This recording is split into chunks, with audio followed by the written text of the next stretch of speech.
নমস্কার, তোমাদের সবাইকে সানা স্মাইল এডুকেশন সেন্টারে স্বাগত জানিয়ে আজকের ক্লাসটি শুরু করছি।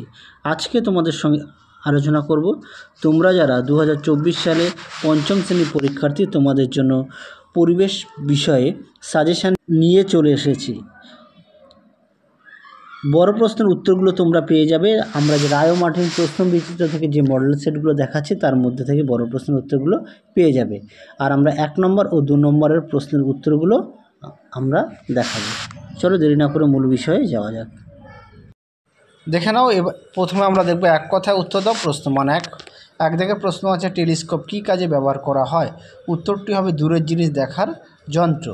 2 নম্বরের প্রশ্ন দেখো, সুন্দরবন কোন জেলায় অবস্থিত? উত্তরটা হবে দক্ষিণ 24 পরগনা জেলায়। আচ্ছা, টেলিস্কোপ কিন্তু আরও অন্যান্য অনেক কাজে ব্যবহার করা হয়।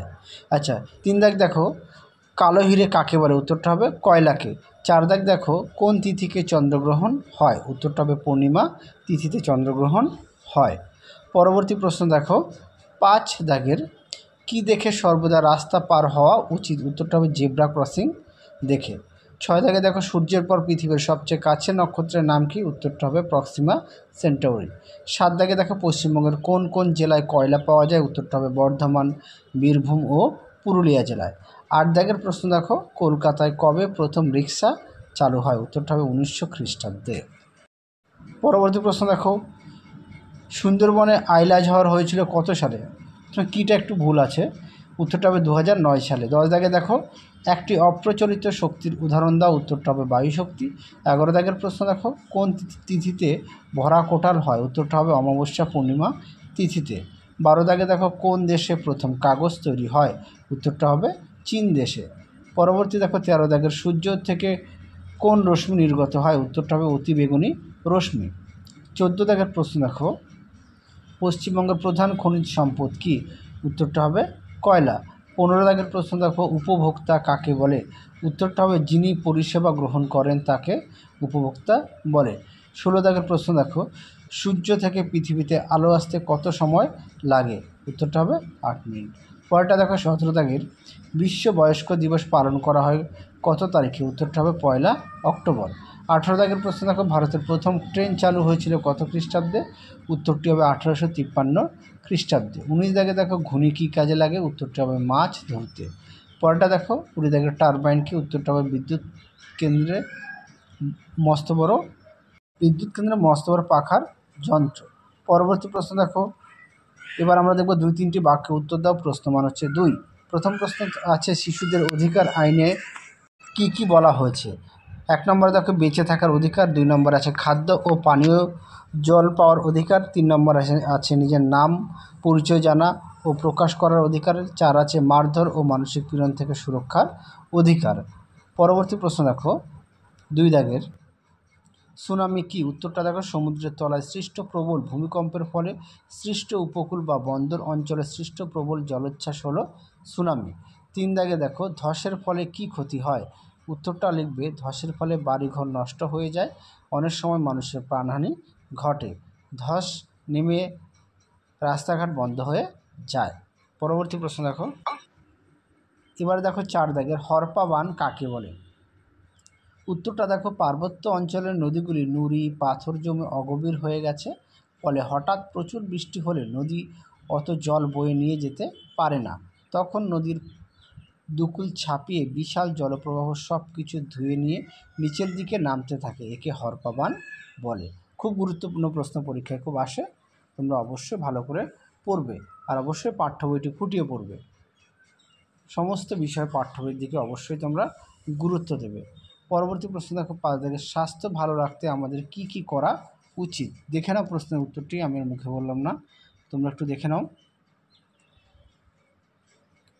এছাড়াও তোমাদের আগের ভিডিওতে আমরা রায় ও মার্টিন প্রশ্ন বিচিত্রা থেকে পরিবেশ বাংলা বিষয় সমাধান করে দেখানো আছে, তোমরা যারা এখনও দেখোনি আমাদের প্লে লিস্টে গেলে পেয়ে যাবে। এই প্রশ্নগুলো যদি পারো তোমরা অবশ্যই খাতায় লিখে নেবে, লিখে নিয়ে অবশ্যই পড়বে। আর যাদের বই আছে অবশ্যই বই থেকে পড়বে, আর পাঠ্য বইটি অবশ্যই খুঁটিয়ে পড়বে। পরবর্তী প্রশ্ন দেখো 6 দাগের, মানুষ বাঘ মারত কেন? উত্তরটা দেখো বাঘের আক্রমণ থেকে নিজেকে এবং অন্যান্যদের বাঁচাতে মানুষ বাঘ মারত, তবে বন্দুক দিয়ে বাঘ মেরে সেই ছবি ঘরে টাঙিয়ে রাখত নিজের বীরত্ব দেখার জন্য। আবার অনেকে বাঘের চামড়া দেওয়ালে টাঙানোর জন্য ও বাঘ মারত। তোমরা প্রশ্নগুলো অবশ্যই ভালো করে পড়বে আর অবশ্যই বড় প্রশ্নগুলি বাড়িতে কয়েকবার না দেখে লেখা প্র্যাকটিস করবে। পরবর্তী দেখো 7 দাগের পানসি কি? উত্তরটা দেখো, পানসি হলো লম্বাটে ধরনের হালকা ডিঙি নৌকার মতো জলযান। এতে পাল খাটানো থাকে, পালে হাওয়া লাগলে এগুলি খুব জোরে যেতে পারে। 8 দাগে দেখো চন্দ্রগ্রহণ কাকে বলে? উত্তরটা দেখো, কোনো কোনো পূর্ণিমার রাতে পৃথিবী যখন সূর্য ও চাঁদের মাঝখানে এক সরল রেখায় চলে আসে তখন পৃথিবীর ছায়া চাঁদের উপর পড়ে, ফলে চাঁদ কি দেখা যায় না। এই ঘটনাকে চন্দ্রগ্রহণ বলে। পরবর্তী দেখো 9 দাগের বন থেকে আমরা কি কি পাই? উত্তরটা দেখো, বাঁচার জন্য অক্সিজেন, আসবাবপত্র তৈরির কাঠ, ঔষধ, ফলমূল, মধু ও মোম, কাগজ, মশলা, দড়ি, আঠা, রেশম ও রাবার। পরবর্তী দেখো 10 দাগের জীবাশ্ম জ্বালানি কাকে বলে? দেখে নাও প্রশ্ন উত্তরটি, আর মুখে বললাম না, অবশ্যই উদাহরণগুলো দেবে। যাদের বই আছে অবশ্যই বই থেকে পড়বে, যাদের বই নেই তোমরা একটু খাতায় লিখে নিয়ে পড়বে, আর অবশ্যই পাঠ্য বই খুঁটিয়ে পড়বে। দেখে নাও। চলো পরবর্তী প্রশ্ন দেখো।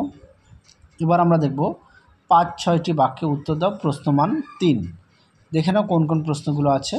আচ্ছা, এই যে তোমাদের 3 নম্বর প্রশ্নগুলো যে দেখাচ্ছি, এই প্রশ্নগুলোর উত্তরগুলো আর দেখাবো না। এই উত্তরগুলো তোমরা পাবে আমরা যে রায় ও মার্টিন প্রশ্ন বিচিত্র থেকে যে মডেল সেটগুলো দেখাচ্ছি থেকে সমস্ত প্রশ্নের উত্তরগুলি তোমরা পেয়ে যাবে। দাগের প্রশ্ন, জলচক্রের চিত্র অঙ্কন করে ব্যাখ্যা করো। 2 দাগের প্রশ্ন দেখো, রাস্তায় বেরোলে তুমি কি কি সাবধানতা অবলম্বন করবে? খুব গুরুত্বপূর্ণ প্রশ্ন, এটা তোমরা দেখবে তোমাদের পাঠ্য বইতেও দেওয়া আছে, বইয়ের পিছনে উত্তরগুলি আছে। 3 নম্বর প্রশ্ন দেখো, ভূমিকম্পের সময় আমাদের কি কি করা উচিত? 4 নম্বর প্রশ্ন দেখো, সূর্যকে সকল শক্তির উৎস বলা হয় কেন? খুব গুরুত্বপূর্ণ প্রশ্ন, এই প্রশ্নটি পরীক্ষায় খুব আসে, তোমরা অবশ্যই ভালো করে পড়বে। 5 দাগের প্রশ্ন দেখো, সাইকেলকে কেন পরিবেশ বান্ধব বলা হয়? এই প্রশ্নটি গুরুত্বপূর্ণ, তোমরা অবশ্যই ভালো করে পড়বে। প্রশ্ন দেখো 6 দাগের, মুখ্য জোয়ার ও গৌণ জোয়ারের ঘটার মূল কারণগুলি কী? তোমরা অবশ্যই কারণগুলো লিখবে।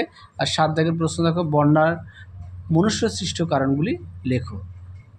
8 দাগের প্রশ্ন দেখো, বন সংরক্ষণের উপায়গুলি লেখো। 9 দাগের প্রশ্ন দেখো, সূর্যগ্রহণের একটি চিত্র অঙ্কন করে পূর্ণগ্রাস ও খণ্ডগ্রাস সূর্যগ্রহণ বুঝিয়ে দাও। 10 দাগের প্রশ্ন দেখো, প্রচলিত ও অপ্রচলিত শক্তির পার্থক্য লেখো। এখানে যে কটা প্রশ্ন দেওয়া আছে প্রতিটা প্রশ্নই গুরুত্বপূর্ণ, তোমরা অবশ্যই ভালো করে বাড়িতে পড়বে আর সমস্ত প্রশ্নের উত্তরগুলো পেয়ে যাবে। আমরা যে রায় ও মার্টিন প্রশ্ন বিচিত্র থেকে যে মডেল সেটগুলো দেখাচ্ছি এর মধ্যে থেকে তোমরা সমস্ত প্রশ্নের বড় প্রশ্নের উত্তরগুলো পেয়ে যাবে। তাহলে চলো আজকের মতো এখানে সমাপ্ত করছি, আবার দেখাবে খুব শীঘ্রই তোমাদের পরবর্তী ভিডিও। তোমরা সবাই সুস্থ থেকো, ভালো থেকো, আজকের মতো টাটা।